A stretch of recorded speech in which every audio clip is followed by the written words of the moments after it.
आज ग्राम कोलाखेड़ी में जो जल जीवन योजना के अंतर्गत केंद्र सरकार की योजना के माध्यम से टंकी मंजूर हुई है, उसी के प्रकरण में आज कोलाखेड़ी गांव के सर्व समाज के लोगों की बैठक हुई है।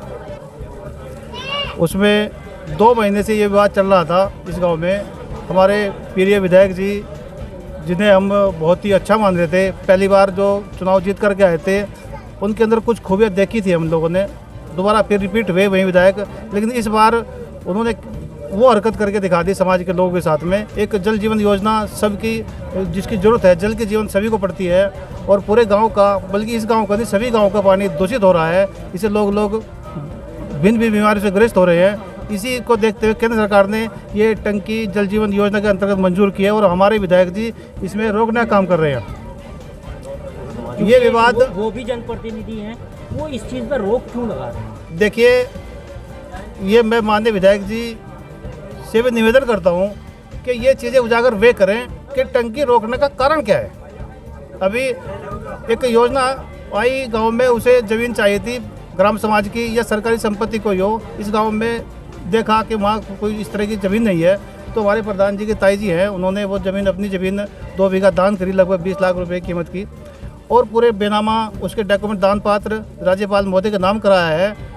पूरे डॉक्यूमेंट्स ओरिजिनल होने के बावजूद भी यहाँ टंकी का कार्य स्टार्ट भी हो गया था, लेकिन विधायक जी ने संज्ञान लेकर के उसे तुरंत रुकवाया गया। या तो विधायक जी बताएं कि वो डॉक्यूमेंट्स कहीं कमी रहा हो, दान पात्र ठीक ना हुआ हो, या उस ज़मीन में जहाँ टंकी लगा रहे हैं वहाँ की दलदल हो, ये तो विधायक जी बता सकते हैं। हम उन चीज़ों से, आज जो सर्व समाज की बैठक हुई उसमें भी यही मांग रखी गई कि विधायक जी हमें आकर के संतुष्ट करें कि वो टंकी जो कार्य रुक रहा है वो क्यों रुक रहा है, या केवल इसलिए रुक रहा है कि वहाँ के एक प्रधान सैनी समाज से संबंध रख रहा है, केवल इसलिए रुक रहा है। एक निवेदन मैं आप लोगों के माध्यम से और कर देना चाहता हूँ, जो विधायक जी तक आप मेरी बात पहुँचाएं, सरकार, शासन, प्रशासन तक पहुँचाएं कि खाली एक कोलाखेड़ी गाँव में सैनी प्रधान है, यही आपत्ति नहीं है विधायक जी को।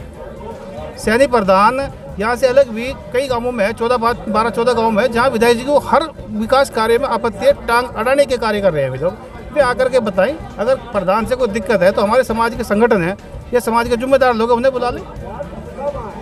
इस पंचायत से निकल के क्या आया, क्या निर्णय लिया गया? इस पंचायत में एक निर्णय लिया गया है, 10 दिन का समय दिया गया है शासन और प्रशासन को कि वो या तो कोई इस तरह का हमें कोई डॉक्यूमेंट्स दिखाए जिससे क्या नाम, जो टंकी में बाधा बन रहा है 10 दिन के अंदर, या अगर बाधा नहीं है तो वो निर्माण कार्य जो रुका हुआ है विधायक जी के कर कमलों द्वारा, वो चालू करा जाए।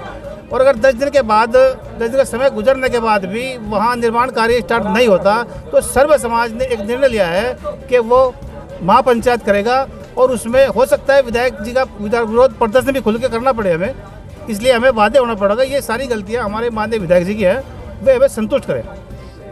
प्रधानपति है जी, आप विस्तार से ये बताइए कि ये मामला है क्या, ये विवाद पनपा क्यों है? ये विवाद इसलिए पनपा क्योंकि इसका विरोध जो है माननीय विधायक जी कर रहे। अब इसका स्पष्टीकरण माननीय विधायक जी देंगे वे विरोध क्यों कर रहे हैं, क्योंकि हमारे कागजों में कोई कमी नहीं, हमें कोई आज तक लिखित आदेश नहीं प्राप्त हुआ किसी भी विभाग से कि हमारा काम क्यों रोका जा रहा है। इसका हमारे पास भी कोई जवाब नहीं है। हम तो अपनी जगह बिल्कुल सही है, कोई हमारे कागज में कमी नहीं, कोई खामियां नहीं हमारे काम में। लेकिन आपने एक सवाल किया कि इसमें ये बाधा उत्पन्न क्यों हुई और किसने की, ये माननीय विधायक जी ने की, और इसका स्पष्टीकरण ही मैं आपसे कहना चाहता हूँ। आप माननीय विधायक जी की बाइट ले लो जाकर, वे ही बताओगे कि क्यों रोक रहा, मैं टंकी क्यों नहीं रोक रहा। सुनने में आया है कि ग्राम, आपने कहा कि हमने ज़मीन दान की है, लेकिन एक ग्राम समाज की ज़मीन आपके पास है, क्या वहाँ नहीं ये प्रस्ताव हो सकता था? मैं आपको अवगत कराना चाहता हूँ, जो हमारे पास ग्राम समाज की ज़मीन है 1.5 बीघा, वो टंकी में 30 मीटर गुणा 30 मीटर का मानक पूरा नहीं कर रही है। उसके बराबर में कब्रिस्तान है। इसलिए देखते हुए कि यहाँ पे कोई सामाजिक झगड़ा ना हो जाए, क्योंकि उसमें जो अगर 30 बाई 30 मानक हम ले गए तो आधा कब्रिस्तान जो है हमारे मुस्लिम समाज के भाइयों का है, वो उसमें कवर कर लगा, वो मानक पूरा नहीं कर रही है। और मैं एक चीज़ और बता देना चाहता हूँ, अब से 2 साल पहले मैंने उस ग्राम समाज की ज़मीन पर ग्राम पंचायत सचिवालय का प्रस्ताव लेखपाल महोदय के द्वारा और मेरे द्वारा किया गया है। भूमि प्रबंधक समिति ने हमने प्रस्ताव कर रखा है उस जमीन पे, लेकिन आज तक वो जमीन कब्जा मुक्त नहीं करवा सकी। एसडीएम साहब हम थक ले, इसलिए हमारे गांव में ग्राम पंचायत सचिवालय की स्थापना भी नहीं हुई। वो इसीलिए प्रस्ताव किया गया था क्योंकि टंकी में जो मानक की ज़मीन चाहिए थी वो ज़मीन वो मानक पूरा नहीं कर रही थी। इसलिए लेखपाल साहब भी कहने लगे और जल निगम से जो अधिकारी आए थे वे कहने लगे प्रधान जी आपकी ये ज़मीन हमारा मानक पूरा नहीं कर रही 30 मीटर गुणा 30 मीटर का, तो आप इसको कहीं और यूज में ले लो और हमें जो है फ्रेश ज़मीन या दान करो या कुछ भी करो, वो आपकी सिर का दर्द है।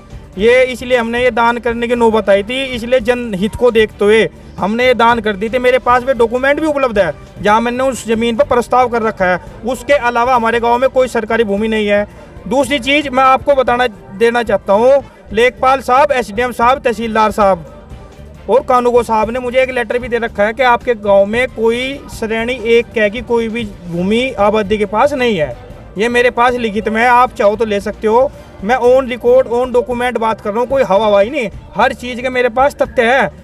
ये भ्रमित करा जा रहा है समाज को कि वहाँ पे ग्राम समाज की ज़मीन है, ये है, कुछ नहीं है यहाँ पे। मैं हर चीज़ डॉक्यूमेंट पे बोल रहा हूँ, सब मेरे पास डॉक्यूमेंट उपलब्ध है। आपसे मेरा निवेदन यही है, आप भी मीडिया बंधु मेरे चौथा स्तंभ हो, आप हमारी जो लड़ाई है, हमारा जो संघर्ष है, इसको ज़्यादा से ज़्यादा आवाज़ उठाए। हम सबसे आपसे यही रिक्वेस्ट करते हैं। धन्यवाद।